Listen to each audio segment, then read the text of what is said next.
白先勇来了。82岁的白先勇对艺术创作追求不断，这几年不止写作，也为了复兴中国文化的昆曲不辞辛劳奔波，就为了让大众接受喜爱。一起来看这周日看板人物的故事。走进文学大师白先勇的家，一如置身在他的小说《永远的尹雪艳》场景当中。他描述尹雪艳的家是这么写的：几张老式大靠背沙发塞满了几个黑丝面紫香绣靠枕，白家的厅堂正好是这样的写照。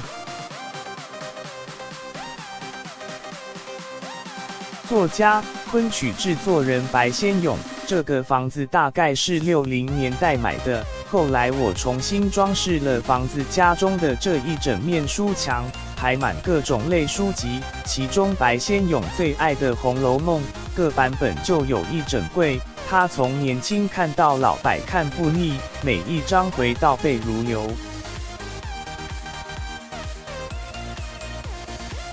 作家、昆曲制作人白先勇，刘姥姥进大观园最好最有意思，那一回叫做史太君两宴大观园，金鸳鸯三宣衙牌令，大概40回左右吧。今年82岁的白先勇，这几年为了复兴昆曲，不辞辛劳，大半个地球跑，亲自领军宣传。他一心想把中国的文化瑰宝，再让大众接受喜爱。